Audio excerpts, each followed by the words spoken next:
warahmatullahi wabarakatuh. Halo sahabat TMI, Sejarah Mitos. Kali ini kita akan mendatangi sebuah masjid. Ini nih, apa ya, masjid merah ya Kang ya? Merah. Yang konon diceritakan zaman dahulu ini tempat perkumpulan para wali di sini. Masjid ini juga didirikan pada tahun 1480 oleh Syarif Abdurrahman, yaitu imigran asal Baghdad yang menjadi murid Sunan Gunung Jati. Menurut Kang Esak sendiri gimana Kang? Ya, jadi masjid ini adalah salah satu masjid tertua ya, teman-teman, betul. di kota Cirebon. Jadi itu kan tahun berapa? Mas? 1480. 1480 berarti sekitar abad ke-15 ya. Nah, Berarti sekarang udah berapa tahun? sekarang udah 2000, udah ratusan tahun ya. Satu abad ya, 100 tahun lebih. Mungkin lebih, ini 120 tahunan ya. Ini masjidnya alhamdulillah masih berdiri kokoh ya. 500 tahun lebih nih Kang. 500 tahun lebih nih. 500 tahun lebih? Iya. 1500. Iya. Iya. Satu abad lebih, 500 lebih ya. Iya. 500 lebih. Bangunannya masih Kokoh bagus ya, masih terawat dengan baik. Ini pun jarang sekali perehaban Kang ya. Ya, Masih ada zaman dahulu ya. ada beberapa renovasi mungkin Sedikit di lah. atap. Ah, Di bagian atap itu pasti direnovasi karena ini menggunakan atap sirap. Atap sirap itu pakai atap kayu ya. Kisahnya tadi benar kata Kang Zul. Di sini dulunya ada Syekh Syarif Abdurrahman. Beliau adalah orang Baghdad dan kemudian beliau itu membawa saudara-saudaranya yang dari Baghdad dibawa semua ke sini. Ya. Makanya kalau kita lihat ya, Kang Ikram coba dilihatkan di sini banyak bangunan-bangunan arsitektur model zaman dulu ya, zaman kolonial. Ini adalah kita berada di jalan di Kelurahan Panjunan. Ya. Kita berada di Kelurahan Panjunan. Ini disebut juga sebagai Kampung Arab di sini. Kampung Arab Cirebon ya. Kampung Arab di Kota Cirebon. Ini banyak keluarga dari sang Syekh itu berada di sini. Gitu.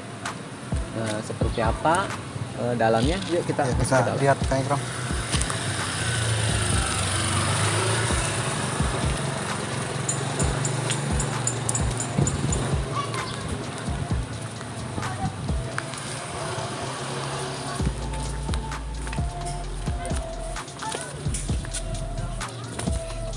Pak, punten mau ambil video Pak ya? Apa ya? Peninggalan sejarah Para wali. Nah. Jadi pertama ya, jadi Baca-baca sejarah juga katanya di sini tempat perkumpulan para wali ya Pak ya. jadi itu ruangannya Pak. Oh, itu di Kalau ini tempat lima waktu di sini. tempat sholatnya di sini. Berarti tempat perkumpulannya di dalam. Setahun 2 kali. Oh, dibukanya. Idul Fitri apa ya? Sholat Idul Fitri Idul Fitri sama Idul Adha ya. Jumatan nggak ya Pak? enggak. Jadi Jadi kan tempat musyawarahnya. Iya. Nah itu dibikin lagi masjid kesepuhan itu kan bisa sepuh sini. Ada sholat Jumatan. Ini juga katanya dulu sebetulnya musolah ya Pak ya? Iya, musola. Ya, namanya bukan masjid merah dulunya sih. Iya. Al-Atiyah. Al-Atiyah. Aslinya. Al-Atiyah. Al-Atiyah itu pemberian hadiah. Cuma diganti sama pemerintahannya itu masjid merah terkenalnya. Jadi masjid merah ini teman-teman karena memang Catnya merah sih, warnanya banyak cat merah ya. Ini pembangunan juga masih asli dari dulu ya Pak ya? Disebut masjid merah. Murni. Ini teman-teman kalau dilihat dari batanya ini masih asli semua ya. Gapuranya juga ini masih asli semua. Nah di samping itu ada peninggalan pusakanya. Nah ini teman-teman ada peninggalan pusaka. Pak boleh lihat Pak. Boleh. Sini. Bu, bentar. Namanya makom. Nah ini adalah makom, di mana di sini itu bukan tidak ada jasad ya Pak ya. Tidak ada jasad. Ini hanya pusakanya yang dikubur. Peninggalan Syekh Nurjati itu Pak kayu. Nah ini kayu ini konon katanya ini kayu sudah usianya ribuan tahun ya Pak. Sama kayak masjid. Kayak masih sama. Nah ini kayunya sangat tua sekali. Yang konon katanya ini terbuat dari kayu apa ini Pak? Jati. Kayu jati ya Pak. Dulu besar itu. Jadi tinggal segini ya. Itu ada banyak yang motongin tuh. Terus ya mengecil sendiri lah. Kalau orangnya keriput. Ini kenapa Pak dikubur Pak ininya? Pusakanya. Itu bilangnya jangan sampai kena orang disalahgunakan Nah, untuk kejahatan. Betul. Banyak kan sekarang ya banyak yang orang-orang para normal gitu yang mau ngambil pusakanya. benda goibnya gitu. Tapi nggak bisa. Ya itu yang bukan miliknya. Iya. Dianya akhirnya kan jadi gila sendiri. Oh gitu ya. Mungkin bisa Kena sendiri ya Pak ya. Kena sendiri kena anu. Itu yang motong itu tangannya potong tubruk. Tuh. Yang motong kayu ini Pak. Iya, itu yang mukanya bukan sembarangan. Ini kan berubah kala untuk dirawat dan Lestarikan ya Pak. bukan dirusak. Iya. Bukan ini. Sebelum kakek nenek moyang kita lahir ya udah ada ya. Iya. Benar dugaan saya tadi. Apa? Kalau pusaka ini disalahgunakan akan terjadi hal-hal yang Iya. kan. Semua Itu bahaya. ada benda-benda yang Pusakanya bentuknya apa Pak? keris, Keris. Keris ya. ujang yang baku. Ombak pusaka. Yang kembar itu yang babat tanah apa? Alang-alang itu apa? Pangeran Alang-alang. Itu. Iya, Atau Bakulo sebelumnya sih. Bakuwu ya. Bakuwu ya. Ya, Bakuwu pusaka Cirebon ya. di sini. Tuh, cuma memang ini belum dilestarikan dengan baik. Iya, betul. Belum tertata dengan baik. Ini mestinya Pak Wali Kotanya harus ini nih. Ya, bersihin semuanya itu. Orang sini barang-barang itu ditempati. Iya, mestinya ini Udah dibilang diberesin. ini bukan tempat barang-barang apa. Tuh. Iya. Jadi kelihatannya kayak yang kumuh. Itu saya bersihin, jadi kita malas membersihin cuma sininya aja, kesana-sananya enggak. Ditata apa biar rapi. Ini kan wah bagus ini. Itu ada yang kita pernah itu pengen nolong uang anu baik gila ya ketemu kayu Pakai kayu tersebut. Anu apa maksudnya disempil? iya dicemplung ke air minum. Oh, gitu. Cuman saya nggak berani. Nggak berani ya. Terus si merintah sendiri ke kita. Kalau kita enggak. Cuma tuh kayak air ini aja. Ambil air ini disolawati bacain terus suruh minum gitu. Cuma ada lagi. Ya, jadi teman-teman ini ada cerita dari Bapak. Ini kalau kayunya disempil dikit, masukin ke air, Bacain sholawat. diminum, sehat, sembuh. Ya itu mitosnya. Mitosnya begitu. Cuma nggak ada yang berani ya Pak. Jadi suatu ketika ada yang mau motong kayu, ternyata malah tangan dia yang patah gitu. Ya itu keluar dari sini ya ada aja kecelakaan. Oh, kecelakaan gitu.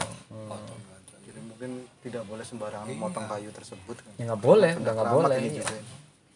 Di Jalan Benda. Sunan Gunung Jati. Kalau malam Jumat kami Pak. Sungguh ini kan jarang yang tahu. Orang-orang yang tertentu aja. Ini makanya Pangeran Panjunan nggak mau tersohor, nggak mau terkenal. Makanya orang kalau belum kesentuh hatinya, belum ada panggilan dari beliau, nggak bakal ketemu masjid ini. Gitu Nanti ya. yang 5 tahun bertamu menari masjid ini kesasarnya masjid kesepuan terus. Iya, cita rasa. Iya. 5 tahun, Kang. Enggak 5 tahun baru ketemu orangnya. Yang benar Pak, iya Pak. Ya Allah dia sini. Orang mana Pak? Orang Jakarta. Oh, Depok gitu. Ya barang ketemu sini ya nyampe terus yang udah di sini. Iya. Kalau Pangeran Panjunan itu Syekh Syarif Abdurrahman ya. Adanya kan saya Syarif Abdurrahim.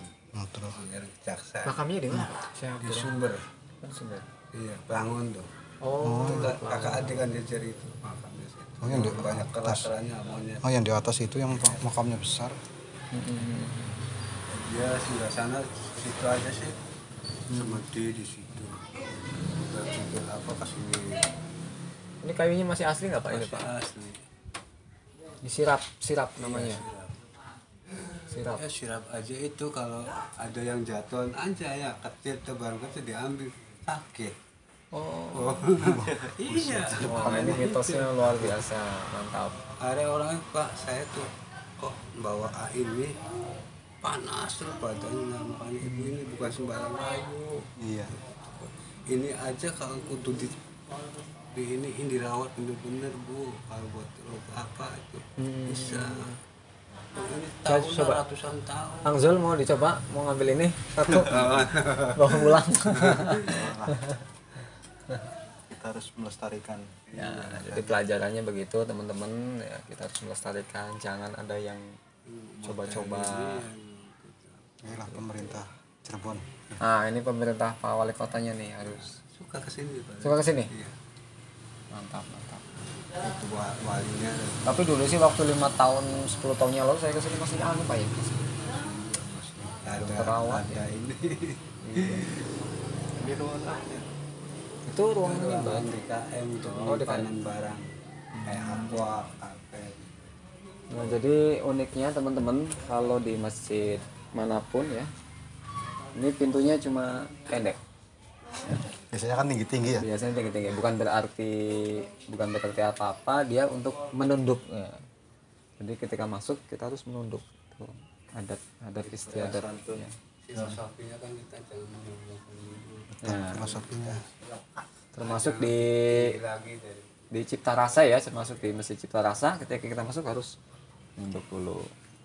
ya ada orang Yaman aja kan sholat di sini gurunya DKM sholat jadi imam di situ itu kan tingginya Iya. Dari Oh, iya? ke imam tuh kan sentul.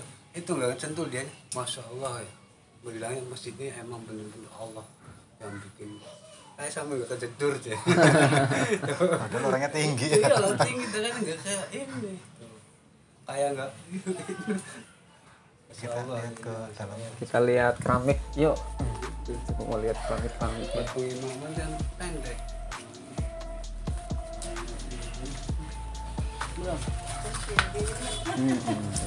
Nah, ini teman-teman kita masuk ke sini. Nah, jadi ada peninggalan ini dari keramik dari Cina. Ini juga tadi apa sih, tembok-tembok ini ada 3 budaya kan San? Jadi Ya. budaya Hindu, Cina sama Islam. Islam. Ini menandakan ini keramik dari Cina ini ya. Ya. Ini usianya juga sudah sangat Dan lama ini banget. yang saya suka, nah ini Kang Ikrom. Coba kita shoot. Ini punya maksud. Nah, ini ada punya maksud. Ini punya maksud ya. Maksudnya ini adalah gambaran dari simbolis dari Tuhan. Pemberian Tuhan. Ini simbolis dari pemberian Tuhan. Mau ruang depannya mau diantar sama bapak. Ah iya, iya boleh.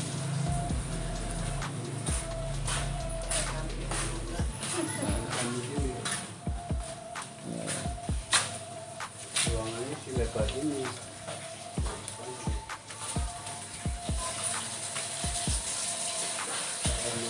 Assalamualaikum. Nah ini Kang Ikrom, kalau kita lihat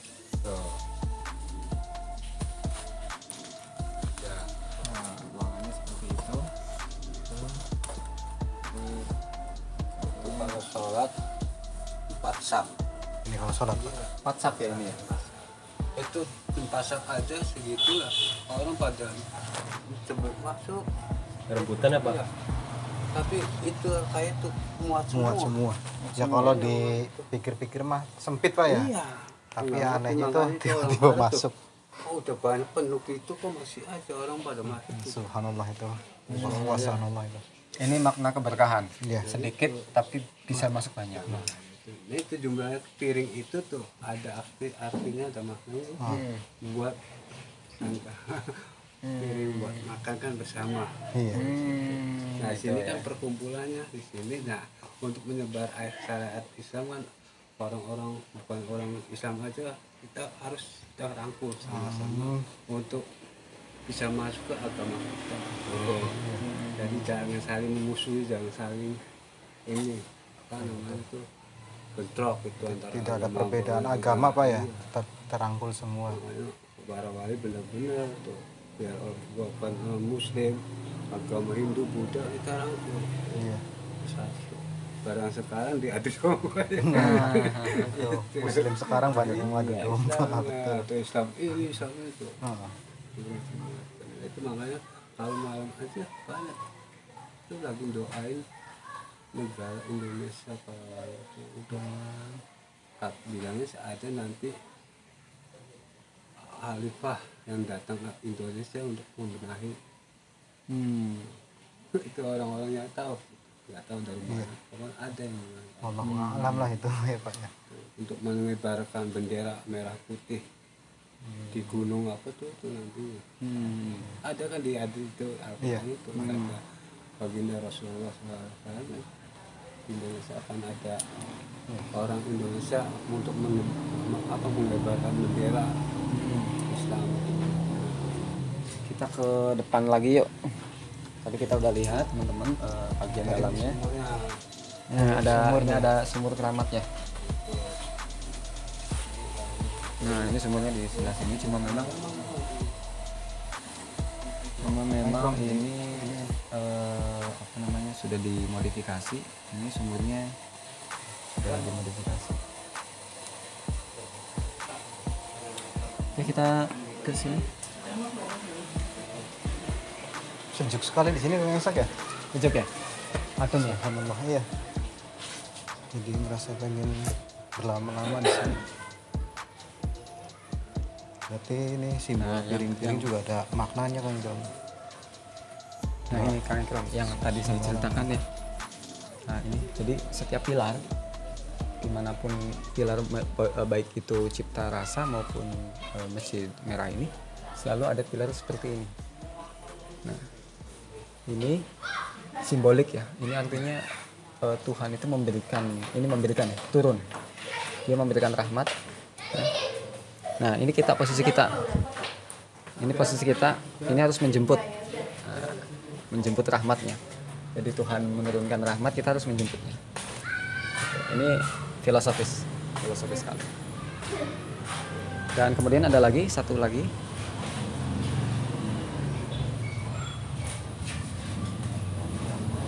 Di depan kita ada mihrab ya. Ini mihrab selalunya ada simbol seperti sayap kanan kiri. Seperti sayap kanan kiri. Nah ini dimaksudkan adalah bahwa Islam itu merdeka. Islam itu bebas. Karena yang kita tahu bahwa dulu sebelum Islam datang itu adanya banyaknya perbudakan, banyaknya aturan-aturan. Ya. Nah, dengan datangnya Islam turun ke sini bebas, tidak ada perbudakan, semuanya di mata Allah itu sama. Nah, ini simbolnya seperti itu. Tempat imamnya juga kan pendek ya Kang Isak ya? Ya. Tapi orang luar ngimamin di sini nggak kejedot loh ininya. Masuk gitu. Iya. Wallahu a'lam. Subhanallah itu. Dan ada lagi di atasnya itu ada bunga teratai. Kalau kita lihat bisa dilihat. Nah, di atas ada bunga teratai. Dapetin. Nah, itu maksudnya apa? Itu simbolis untuk Tuhan. Dimana kita itu kalau ngimamin itu nggak boleh lebih dari simbol itu. Jadi harus di bawahnya atau mundur. Filosofinya begitu, nggak boleh melebihi berarti ya? Iya, tidak boleh melebihi simbol yang di atas itu. Dan kembali yang kita lihat bahwa pintu utama ini pendek. Ya, karena supaya bisa menunduk, tuh, jangan sombong. Betul. Karena di atas langit masih ada langit. Oke, kita ke sini sebentar. Sakanya aja juga jumlahnya 17. Nah, sakanya ada 17 ya. 17 rakaat. Maksudnya 17 rakaat gitu ya. Ada ini filosofi di sini. Ya Bung Karno aja tuh ke sini. Oh iya, pernah ke sini. Pemimpin negara pertama dari sini. Dipanggil ke sini pas kumpul semua para wali. Beliau dikasih angkat itu dari Syarif Batu untuk ini jadi pemimpin negara ini Bung Karno itu. Sekarang tongkatnya mana, orang yang nggak ada kan? Ada di dalam lagi. Mau kembali lagi ke sini berarti. Iya. Sekarang sekarang kan nggak ada tongkat itu. Itu orang yang jujur, orang yang benar kasih. Jadi memang kalau lantai sih udah dirubah ya. Enggak. Nah, masih asli. Masih asli. Ini Bawaannya ini tahun berapa ada perubahan? 80. Tahun 80-an. Jadi kalau yang asli itu tegel, Pak. Yang asli itu yang kayak di putih. Kayak apa sih? Tadas Iya. batu-batu. kayak batu. Iya, batu tadas sih. Jadi Kayak marmer bentuknya sih. kalau ini semuanya tiangnya masih asli semua. Asli semua nih, Bang. Iya, ini masih asli. Teman-teman, kita tadi sudah sekilas melihat-lihat, memang tidak jauh ya, tidak secara mendalam. Yang jelas dulu kita memiliki seorang ulama, dulu kita memiliki nenek moyang yang begitu luar biasa, menyebarkan dakwah, menyebarkan rahmat, menyebarkan dakwah baik untuk orang Islam maupun untuk orang non-Muslim waktu itu ya. Jadi semuanya membaur semuanya. Nah, para wali kita alhamdulillah ya bisa seperti itu, bisa mempersatukan mereka semua. Dan salah satu buktinya adalah bangunan masjid ini yang masih kokoh ya. Yang ini saya masuk, nanti mungkin bisa dijelaskan sama Kang Zul auranya seperti apa. Dan yang saya rasakan adalah merasa nyaman ya ketika ada di sini. Ya, jadi jangan lupakan sejarah. Ayo main ke Masjid Merah Kota Cirebon ini. Ya, jadi dekat sekali dengan balai kota, sangat dekat dengan Masjid At-Taqwa dekat ya. Kalau kalian mau mampir ke Cirebon, ini wajib ya, wajib kalian mampir di sini. Itu aja mungkin dari saya. Mangga Kang Zul. Di sini juga auranya sangat-sangat bagus. Terus tadi itu pas di mana makom ya? Ya, Makom emang saya juga melihat sebuah benda keris. Cuman itu nggak begitu besar Kang ya. Itu auranya subhanallah, emang benar bila disalahgunakan sepertinya akan terjadi bencana juga di kota Cirebon ini kan. Makanya itu dikubur iya, ya? Dikubur dan dikelilingi oleh penjaga-penjaga yang insya Allah tidak akan ada yang bisa mengambilnya terkecuali emang keturunannya. Itu pun yang berhati mulia. Ya sudah, sahabat sejarah misteri, terima kasih telah menonton kita, telah keliling-keliling di Masjid Merah ini. Jangan lupa like, comment, dan subscribe channel CRX Media. Wabillahi taufiq wal hidayah. Wassalamualaikum warahmatullahi wabarakatuh. Alright.